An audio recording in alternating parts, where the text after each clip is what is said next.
अपने दिमाग की शक्ति जगाएं। Brain rules. मस्तिष्क विज्ञान की रोमांचक यात्रा पर जाएं और अपनी पूरी क्षमता प्राप्त करें। क्या आप जानना चाहते हैं कि आपका दिमाग कैसे काम करता है? क्या आप अपनी सीखने, स्मृति और ध्यान की क्षमता को बेहतर बनाना चाहते हैं? अगर हां, तो ब्रेन रूल्स आपके लिए है। प्रसिद्ध आणविक जीव विज्ञानी जॉन मेडिना द्वारा लिखित यह पुस्तक मस्तिष्क के काम करने के 12 बुनियादी सिद्धांतों को प्रस्तुत करती है, जो आपको अपनी पूरी क्षमता को उजागर करने में मदद कर सकते हैं। क्या आपने कभी सोचा है कि आपके सिर के अंदर क्या चल रहा है? आप कैसे सोचते हैं, महसूस करते हैं और कार्य करते हैं? यह आपको इतना खास बनाता है। हम में से ज्यादातर लोग अपने दिमाग की जटिल कार्य प्रणाली से अनजान होते हैं, लेकिन न्यूरोसाइंटिस्टों ने आकर्षक खोजें की हैं जो सीखने, शिक्षा और व्यक्तिगत विकास के हमारे नजरिए को बदल सकती हैं। प्रसिद्ध आणविक जीव विज्ञानी जॉन मेडिना की किताब ब्रेन रूल्स हमारे मस्तिष्क के पीछे के विज्ञान की गहराई में जाती है। यह 12 मूलभूत नियमों को प्रस्तुत करती है जो हमारी पूरी क्षमता को उजागर करने की कुंजी है। गहन शोध पर आधारित हर नियम हमारे दिमाग के काम करने की एक व्यावहारिक समझ प्रदान करता है और हमारी संज्ञानात्मक क्षमताओं को अनुकूलित करने के लिए कार्रवाई योग्य रणनीतियां सुझाता है। अपने दिमाग को तेज करें, दौड़ते हुए सोचें। क्या आप जानते हैं कि आपका दिमाग रोजाना 12 मील चलने के लिए बनाया गया था? सोचने की क्षमता बढ़ाने के लिए दौड़ना शुरू करें। व्यायाम आपके मस्तिष्क में रक्त प्रवाह बढ़ाता है, जो ऊर्जा के लिए ग्लूकोज और हानिकारक विषाक्त इलेक्ट्रॉनों को हटाने के लिए ऑक्सीजन लाता है। यह प्रोटीन को भी उत्तेजित करता है, जो न्यूरॉन्स को जोड़ता रहता है। सप्ताह में सिर्फ 2 बार एरोबिक व्यायाम करने से डिमेंशिया का खतरा कम हो जाता है। हमारे पूर्वज हमेशा गति में रहते थे और ऐसा लगता है कि हमारे दिमाग को भी उसी तरह काम करने के लिए बनाया गया है। अध्ययनों से पता चलता है कि बैठकें करते समय भी यदि आप 1.8 मील प्रति घंटे की रफ्तार से चलते हैं तो आपकी सोच बेहतर होती है। शोधकर्ताओं ने पाया कि जो लोग सक्रिय जीवन शैली जीते हैं, उनके दिमाग बेहतर काम करते हैं। व्यायाम कार्यकारी कार्यों, स्थानिक कार्यों, प्रतिक्रिया समय और मात्रात्मक कौशल में सुधार करता है। क्या आप सोच रहे होंगे कि क्या निष्क्रिय जीवन जीने वाले लोग भी व्यायाम करके अपने दिमाग को बेहतर बना सकते हैं? हाँ, बिल्कुल। अध्ययनों में पाया गया है कि यदि आप नियमित रूप से एरोबिक व्यायाम करते हैं तो आपके कार्यकारी कार्यों में 4 महीने के अंदर और स्मृति में समय के साथ सुधार होगा। व्यायाम 2 मुख्य तरीकों से सोचने की क्षमता में सुधार करता है। 1. ऑक्सीजन का प्रवाह बढ़ाता है। व्यायाम मस्तिष्क में रक्त प्रवाह को बढ़ाता है, जो हानिकारक मुक्त कणों को कम करता है। अध्ययनों से पता चलता है कि ऑक्सीजन के स्तर में वृद्धि से मानसिक तीक्ष्णता में वृद्धि होती है। 2. मस्तिष्क के स्वास्थ्य को बढ़ावा देता है। व्यायाम नए न्यूरॉन्स के निर्माण, मौजूदा न्यूरॉन्स के अस्तित्व और क्षति और तनाव के प्रतिरोध को बढ़ाता है। तो अगली बार जब आप थोड़ा सुस्त महसूस कर रहे हों तो बाहर निकलें और घूमें। आपका दिमाग आपको धन्यवाद देगा। यहां कुछ व्यायाम दिए गए हैं जो आपके दिमाग को बेहतर बनाने में मदद कर सकते हैं। तेज चाल, कम से कम 30 मिनट के लिए तेज गति से चलें। दौड़ना एक बेहतरीन कार्डियो व्यायाम है जो आपके मस्तिष्क को उत्तेजित करता है। साइकिल चलाना एक और शानदार कार्डियो व्यायाम है जो बाहर का आनंद लेने का एक शानदार तरीका भी है। तैराकी पूरे शरीर को मजबूत बनाने और मस्तिष्क को उत्तेजित करने का एक कम प्रभाव वाला तरीका है। नृत्य एक मजेदार और सक्रिय व्यायाम है जो आपके मस्तिष्क को भी उत्तेजित करता है। थोड़ा व्यायाम भी बहुत फायदेमंद होता है, तो आज ही शुरुआत करें और अपने दिमाग को बेहतर बनाना शुरू करें। 3 दिमाग वाला अद्भुत प्राणी, मनुष्य। क्या आप जानते हैं कि हमारे सिर में सिर्फ एक दिमाग नहीं बल्कि 3 दिमाग होते हैं? पहला दिमाग छिपकली मस्तिष्क सांस लेने और दिल की धड़कन जैसी बुनियादी शारीरिक कार्यों को नियंत्रित करता है। यह हमारे पूर्वजों छिपकलियों से विरासत में मिला है। दूसरा दिमाग बिल्ली मस्तिष्क भावनाओं, आवेगों और प्रवृत्तियों को नियंत्रित करता है। यह बिल्लियों और अन्य स्तनधारियों में पाया जाता है।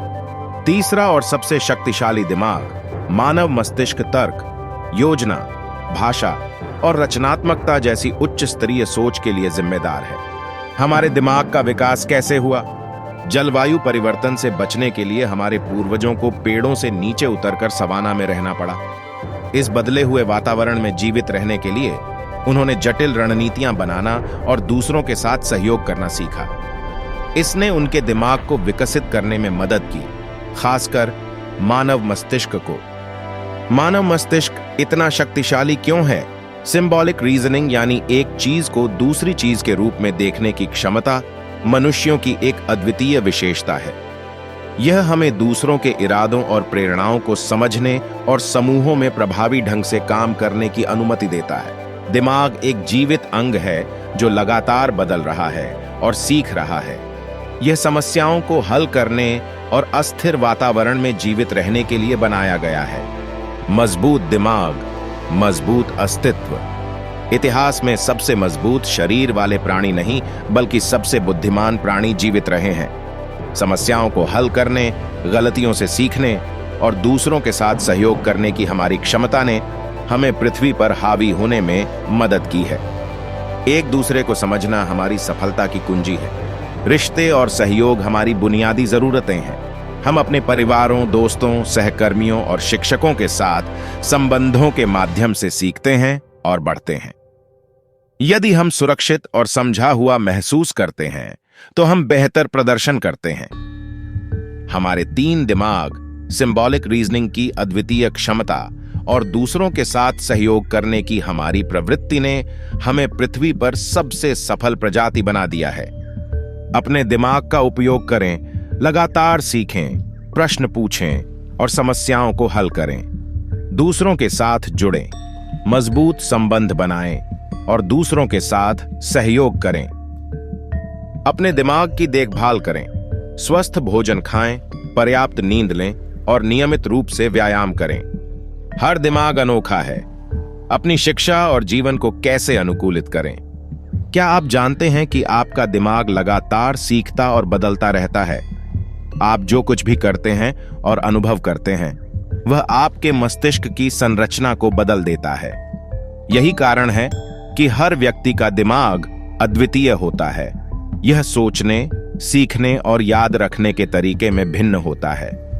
पहले हम सोचते थे कि बुद्धि केवल कुछ ही श्रेणियों में मापी जा सकती है, लेकिन अब वैज्ञानिकों का मानना है कि बुद्धि बहुत अधिक जटिल है, जिसमें हजारों विभिन्न क्षमताएं शामिल हैं। इसका मतलब है कि कई लोग जो पारंपरिक आईक्यू परीक्षणों में अच्छा प्रदर्शन नहीं करते हैं, वे वास्तव में अत्यधिक बुद्धिमान हो सकते हैं, बस विभिन्न तरीकों से।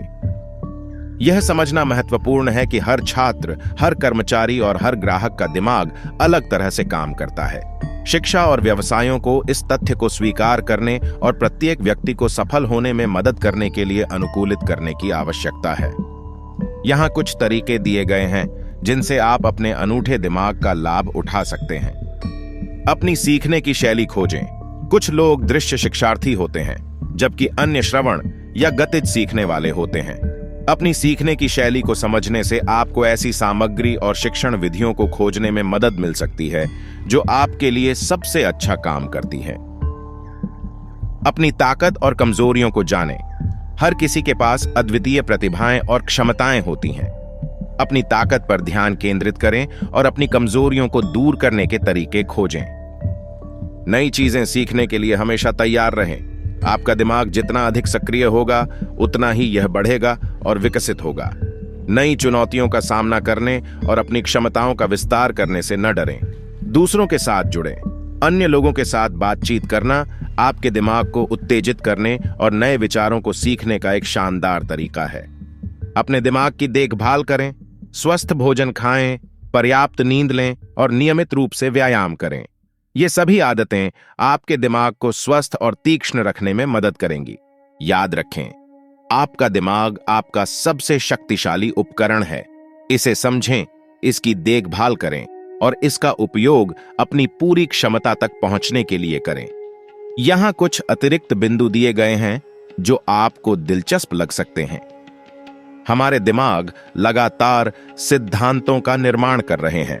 हम दूसरों के व्यवहार और प्रेरणाओं को समझने की कोशिश करते हैं और हम अक्सर अपने पालतू जानवरों और निर्जीव वस्तुओं के लिए भी प्रेरणाएं देते हैं। थ्योरी ऑफ माइंड कौशल वाले लोग प्रभावी संचारक होते हैं।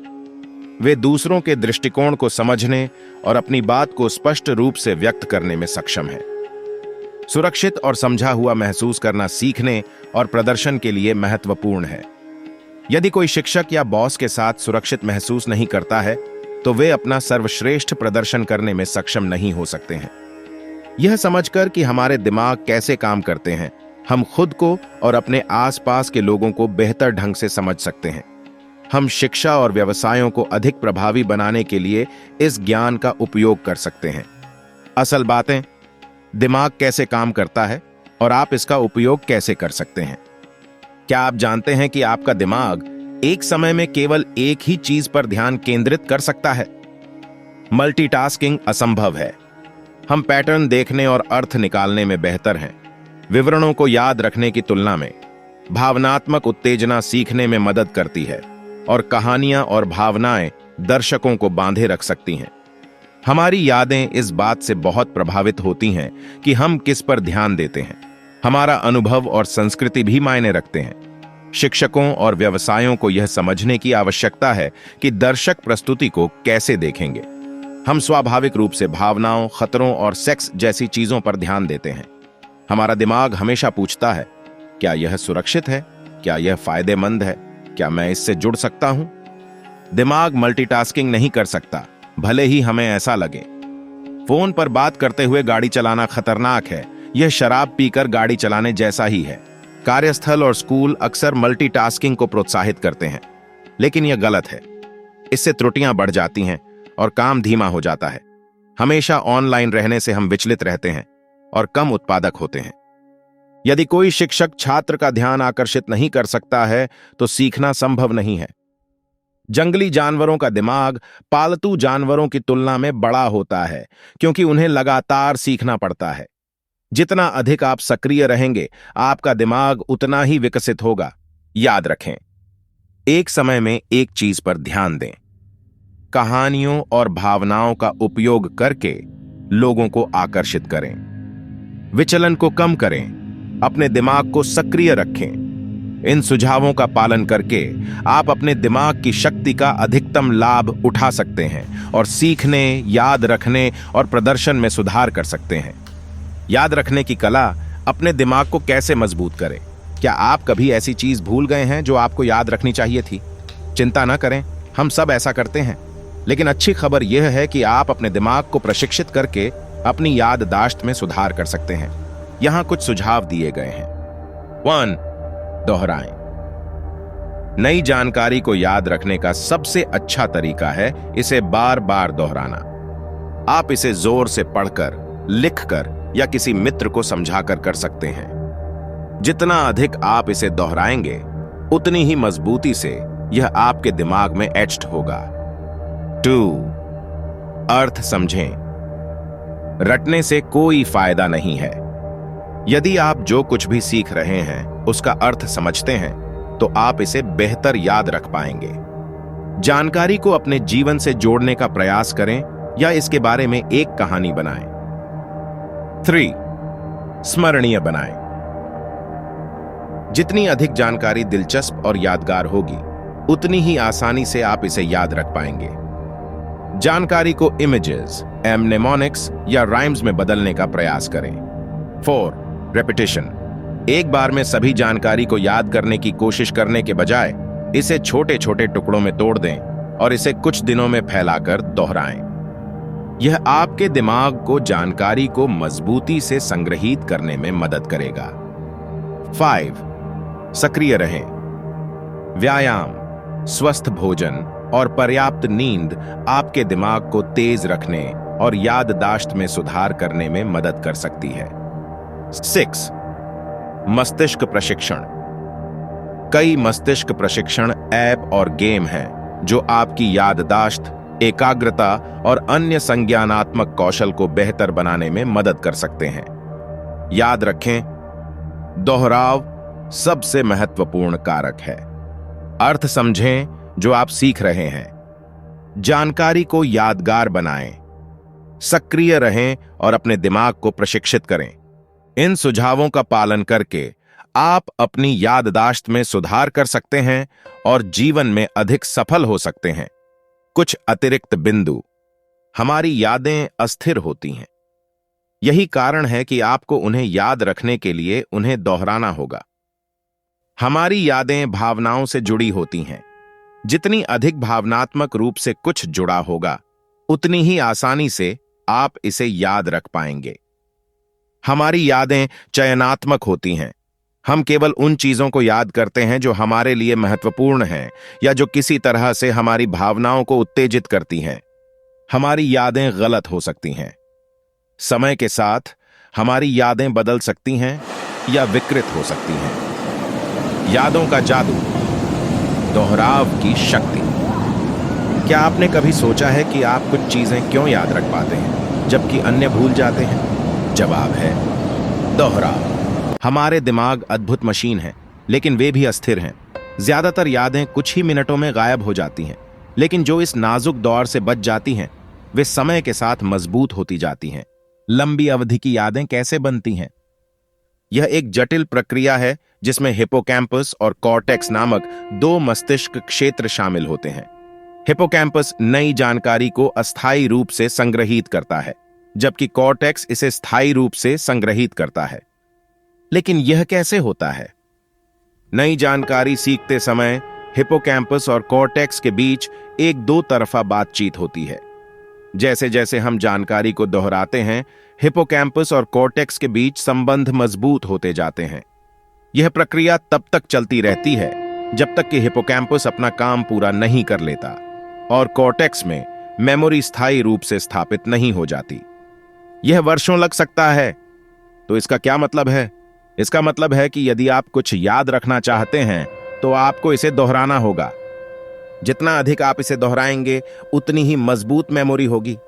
मेडिना का सपनों का स्कूल वह है जो इस सिद्धांत पर आधारित है। इस स्कूल में छात्रों को सीखी गई बातों को दोहराने के लिए समय दिया जाता है, घर पर नहीं बल्कि स्कूल के दिनों में शुरुआती सीखने के 120 मिनट बाद। यह एक सरल विचार है, लेकिन यह शक्तिशाली है। यह मस्तिष्क को याद करने के लिए सबसे अच्छा समय देता है। तो आप बेहतर कैसे याद कर सकते हैं? बार बार सूचना के संपर्क में आएं, विशेष रूप से समय अंतराल में। यह मस्तिष्क में मेमोरी को ठीक करने का सबसे शक्तिशाली तरीका प्रदान करता है। याद रखें, दोहराव ही याददाश्त की कुंजी है। इसलिए अगली बार जब आप कुछ याद रखना चाहते हैं तो इसे दोहराना न भूलें। भूलना हमें घटनाओं को प्राथमिकता देने की अनुमति देता है, लेकिन अगर आप याद रखना चाहते हैं तो दोहराना याद रखें। दीर्घकालिक स्मृति को अधिक विश्वसनीय बनाने का तरीका यह है कि नई जानकारी को धीरे धीरे शामिल किया जाए और इसे समय अंतराल में दोहराया जाए। हमारा दिमाग हमें वास्तविकता का केवल एक अनुमानित दृष्टिकोण देता है, क्योंकि वे अतीत की यादों के साथ नए ज्ञान को मिलाते हैं और उन्हें एक साथ संग्रहित करते हैं। अच्छी नींद, अच्छे विचारों की कुंजी।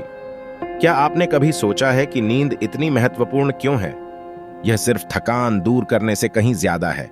नींद हमारे दिमाग को ठीक करने, सीखने और याद रखने में मदद करती है। जब हम सोते हैं तो हमारे दिमाग का क्या होता है? मस्तिष्क कोशिकाओं और रसायनों के बीच युद्ध। हमारे सिर में दो सेनाओं के बीच युद्ध चल रहा है। एक सेना हमें जगाए रखने की कोशिश कर रही है, दूसरी हमें सोने के लिए मजबूर कर रही है। रिदमिकल गतिविधि। जब हम सो रहे होते हैं तो हमारे मस्तिष्क के न्यूरॉन्स जोरदार लयबद्ध गतिविधि दिखाते हैं। यह संभव है कि वे उस दिन सीखी गई चीजों को फिर से याद कर रहे हों। सीखने और याद रखने में मदद करता है। नींद हमें नई चीजें सीखने और उन्हें याद रखने में मदद करती है। यह मस्तिष्क को उन कनेक्शनों को मजबूत करने में मदद करता है जो सीखने और याददाश्त के लिए महत्वपूर्ण है। मस्तिष्क आराम नहीं करता। यह एक मिथक है कि नींद के दौरान मस्तिष्क आराम करता है। वास्तव में यह लगभग अविश्वसनीय रूप से सक्रिय होता है। झपकी लेना फायदेमंद है। दोपहर की झपकी के लिए एक जैविक प्रेरणा होती है। झपकी लेने से आपको अधिक उत्पादक बनने में मदद मिल सकती है। एक अध्ययन में 26 मिनट की झपकी ने नासा के पायलटों के प्रदर्शन में 34% का सुधार किया। नींद की कमी के प्रभाव। ध्यान केंद्रित करने में कठिनाई। नींद की कमी से ध्यान, एकाग्रता और निर्णय लेने की क्षमता पर नकारात्मक प्रभाव पड़ सकता है। कमजोर कार्यकारी कार्य। नींद की कमी से योजना बनाने, समस्याओं को हल करने और कार्यों को पूरा करने की क्षमता कमजोर हो सकती है। खराब स्मृति। नींद की कमी से अल्पकालिक और दीर्घकालिक दोनों तरह की स्मृति प्रभावित हो सकती है। खराब मूड। नींद की कमी से चिड़चिड़ापन, उदासी और चिंता हो सकती है। तर्क करने में कठिनाई। नींद की कमी से तर्क करने और निर्णय लेने की क्षमता कमजोर हो सकती है। मोटर कौशल में कमी। नींद की कमी से समन्वय और प्रतिक्रिया समय में कमी आ सकती है। तो आपको कितनी नींद की आवश्यकता है? यह उम्र, लिंग, स्वास्थ्य और जीवन शैली सहित कई कारकों पर निर्भर करता है। अधिकांश वयस्कों को प्रति रात 7-8 घंटे की नींद की आवश्यकता होती है, लेकिन कुछ लोगों को 6 घंटे की नींद ही पर्याप्त हो सकती है, जबकि अन्य को 9 या 10 घंटे की नींद की आवश्यकता हो सकती है। सबसे महत्वपूर्ण बात यह है कि आपको अच्छी गुणवत्ता वाली नींद मिले।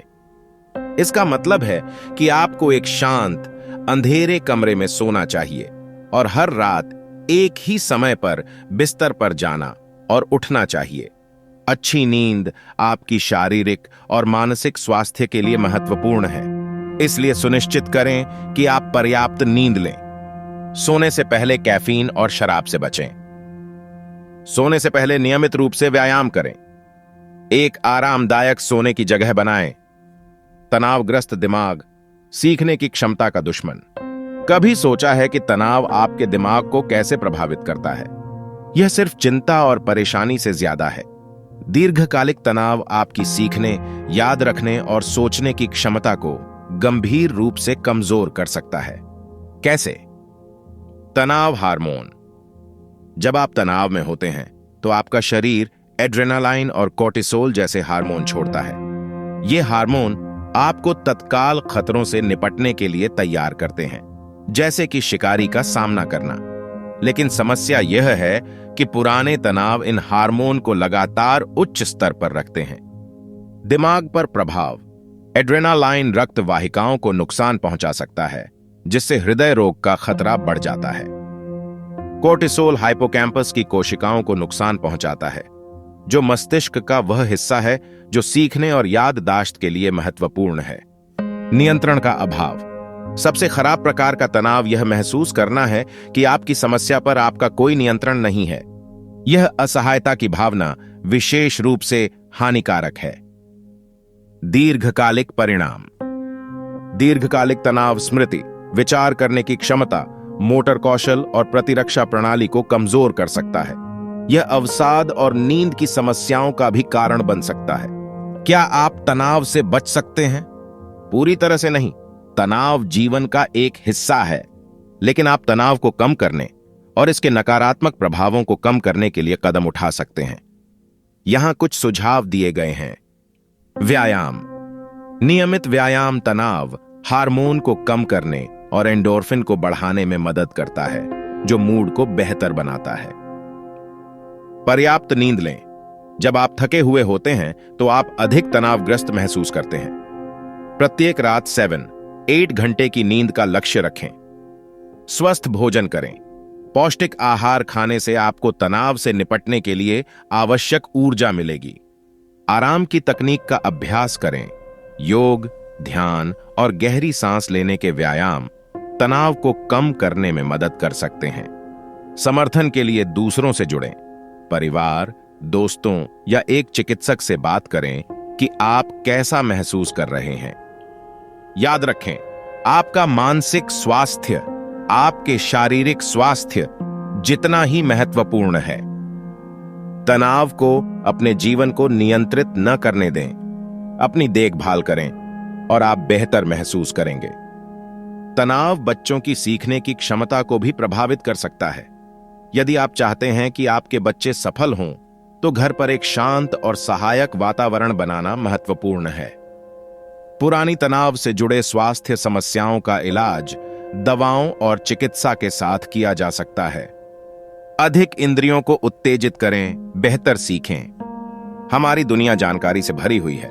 हम अपनी 5 इंद्रियों के माध्यम से इसे अनुभव करते हैं और हमारा मस्तिष्क इन संकेतों को समझने और अर्थ बनाने के लिए कड़ी मेहनत करता है। लेकिन क्या आप जानते हैं कि आप अपनी इंद्रियों को उत्तेजित करके सीखने की प्रक्रिया को बेहतर बना सकते हैं? यह कैसे काम करता है? एक समग्र अनुभव। जब हम एक ही समय में कई इंद्रियों को उत्तेजित करते हैं तो हम घटना या अवधारणा का अधिक समग्र और यादगार अनुभव प्राप्त करते हैं। यह हमारे मस्तिष्क को अधिक कनेक्शन बनाने और जानकारी को मजबूती से संग्रहीत करने में मदद करता है। यादों को जगाना। कुछ इंद्रियां जैसे गंध यादों को वापस लाने में विशेष रूप से शक्तिशाली होती हैं। यही कारण है कि जब आप किसी परिचित भोजन की गंध लेते हैं तो आप उससे जुड़ी यादों की झड़ी लगा सकते हैं। दीर्घकालिक भंडारण। अध्ययनों से पता चला है कि जब हम बहुसंवेदी शिक्षण तकनीकों का उपयोग करते हैं तो हम जानकारी को बेहतर ढंग से याद रखते हैं और लंबे समय तक याद रखते हैं। इतिहास की कक्षा में छात्र पुराने दस्तावेजों की तस्वीरें देख सकते हैं, युद्ध के मैदानों की आवाजें सुन सकते हैं और युद्ध के समय के भोजन का स्वाद ले सकते हैं। विज्ञान की कक्षा में छात्र रासायनिक प्रतिक्रियाओं को देख सकते हैं, गैसों की गंध ले सकते हैं और प्रयोगों को महसूस कर सकते हैं। भाषा की कक्षा में छात्र देशी वक्ताओं के साथ बातचीत कर सकते हैं, फिल्में और टीवी शो देख सकते हैं और गाने सुन सकते हैं। यहां तक कि रोजमर्रा की जिंदगी में भी आप बहुसंवेदी शिक्षण का उपयोग कर सकते हैं। नई चीजें सीखते समय नोट्स लेने के बजाय चित्र बनाएं, माइंड मैप बनाएं या रिकॉर्डिंग बनाएं। जानकारी याद रखते समय संकेतों का उपयोग करें, गीत बनाएं या कहानियां बनाएं। अवधारणाओं को समझाते समय उदाहरण दें, रूपक का उपयोग करें और चित्रों का उपयोग करें। सीखना एक सक्रिय प्रक्रिया है। जितनी अधिक इंद्रियों को आप शामिल करते हैं उतना ही आप सीखेंगे और याद रखेंगे। तो अगली बार जब आप कुछ नया सीखने की कोशिश कर रहे हों तो अपनी रचनात्मकता का उपयोग करें और अपनी सभी इंद्रियों को शामिल करें। आपको आश्चर्य होगा कि आप कितना अधिक सीख सकते हैं। अपने आसपास की दुनिया पर ध्यान दें। अपनी इंद्रियों का उपयोग करके अपने आसपास की चीजों को देखें, सुनें, सूंघें, स्वाद लें और महसूस करें। नए अनुभवों के लिए खुले रहें। नई जगहों पर जाएं, नई चीजें आजमाएं और नए लोगों से मिलें। अपनी कल्पना का उपयोग करें। जब आप सीख रहे हों तो चित्रों और कहानियों को अपने दिमाग में बनाएं। मजे करो। सीखना एक मजेदार और पुरस्कृत अनुभव होना चाहिए। दृष्टि सबसे शक्तिशाली इंद्रिय। हमारी दुनिया दृश्यों से भरी हुई है। हमारी आंखें हर दिन अरबों जानकारी इकट्ठा करती हैं और हमारा मस्तिष्क इसे समझने और अर्थ बनाने के लिए कड़ी मेहनत करता है। लेकिन क्या आप जानते हैं कि दृष्टि हमारी सबसे प्रमुख इंद्रिय है? यह सच है। दृष्टि हमारे मस्तिष्क के आधे से अधिक संसाधनों का उपयोग करती है और यह हमारे सीखने, याद रखने और निर्णय लेने के तरीके को गहराई से प्रभावित करती है। क्यों? जानकारी का अधिक समृद्ध स्रोत। दृष्टि हमें अधिक जानकारी प्रदान करती है जो अन्य इंद्रियां कर सकती हैं। एक नजर में हम रंग, आकार, गति, दूरी और गहराई देख सकते हैं। यह हमें अपने आसपास की दुनिया को अधिक तेजी से और सटीक रूप से समझने में मदद करता है। तेजी से प्रसंस्करण। हमारा मस्तिष्क दृश्य जानकारी को बहुत तेजी से संसाधित कर सकता है। हम प्रति सेकंड हजारों छवियों को देख और समझ सकते हैं। यह हमें जटिल दृश्यों को समझने और उनमें तेजी से बदलाव करने की अनुमति देता है। दीर्घकालिक भंडारण। हम चित्रों को शब्दों की तुलना में बेहतर याद रखते हैं। यही कारण है कि हम चेहरे, स्थानों और वस्तुओं को आसानी से पहचान सकते हैं, भले ही हमने उन्हें लंबे समय से नहीं देखा हो। तो इसका क्या मतलब है? यदि आप बेहतर सीखना चाहते हैं, बेहतर याद रखना चाहते हैं और बेहतर निर्णय लेना चाहते हैं, तो आपको दृष्टि की शक्ति का उपयोग करना चाहिए।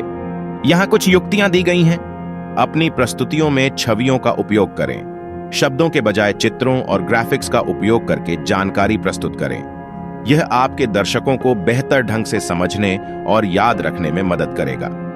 चित्रों के साथ नोट्स लें। जब आप कक्षा में हों या बैठक में हों तो केवल शब्दों के बजाय चित्रों और स्केच के साथ नोट्स लें। मस्तिष्क मानचित्र बनाएं। जटिल जानकारी को व्यवस्थित करने और याद रखने में मदद करने के लिए माइंड मैप का उपयोग करें। दृश्यीकरण का अभ्यास करें।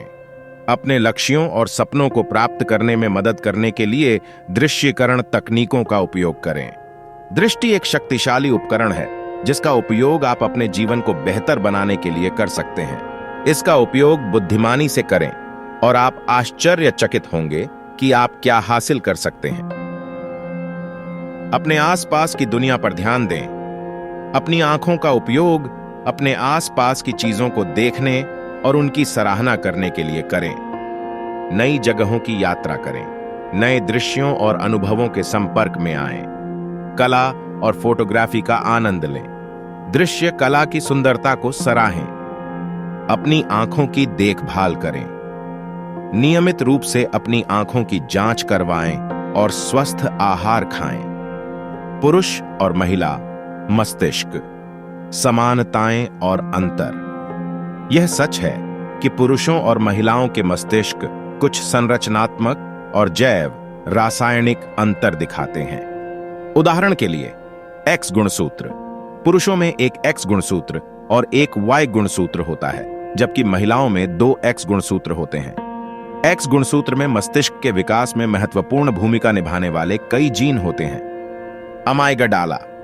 पुरुषों में आमतौर पर महिलाओं की तुलना में थोड़ा बड़ा अमाइगडाला होता है, जो मस्तिष्क का एक हिस्सा है जो भावनाओं और भय को नियंत्रित करता है।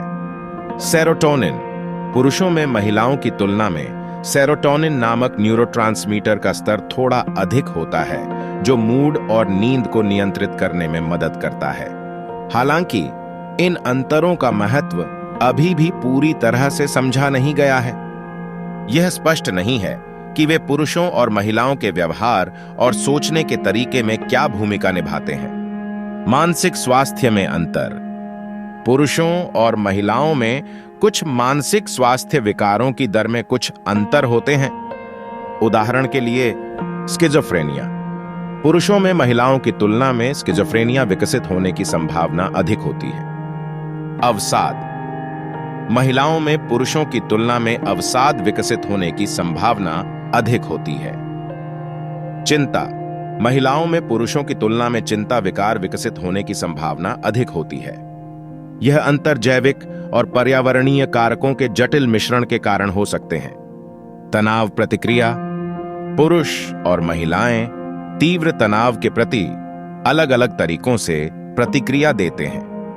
अध्ययनों से पता चला है कि महिलाएं पुरुषों की तुलना में भावनात्मक विवरणों पर अधिक ध्यान केंद्रित करती हैं, जबकि पुरुष घटना के सार पर अधिक ध्यान केंद्रित करते हैं। यह अंतर मस्तिष्क में अमाइगडाला के विभिन्न पक्षों के सक्रियण के कारण हो सकता है। भावनाओं को संसाधित करना।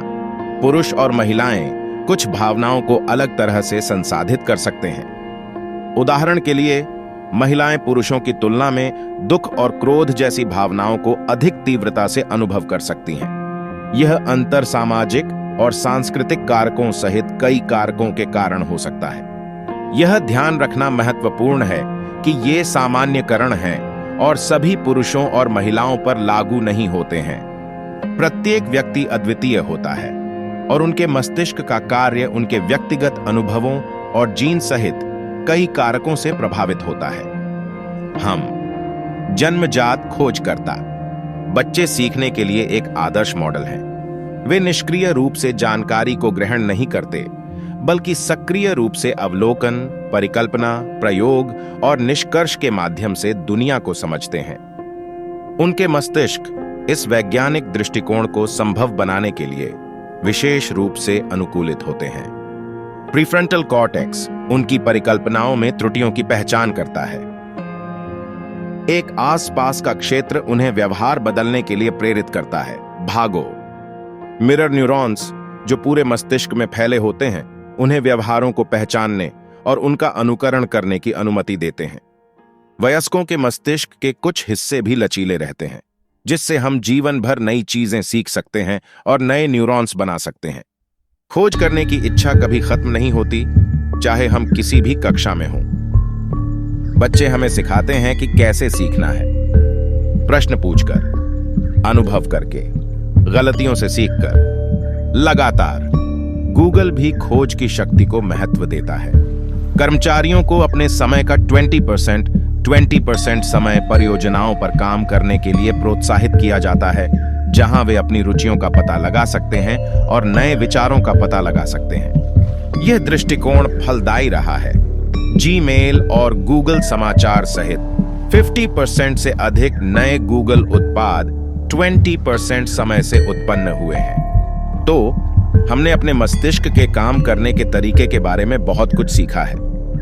यह समझ हमें खुद को और हमारे आसपास की दुनिया को बेहतर ढंग से समझने में मदद कर सकती है। आइए हम इस ज्ञान का उपयोग अपनी रचनात्मकता को उजागर करने, नई चुनौतियों का सामना करने और दुनिया पर सकारात्मक प्रभाव डालने के लिए करें। यहाँ कुछ अतिरिक्त विचार दिए गए हैं। अपने बच्चे की जिज्ञासा को प्रोत्साहित करें।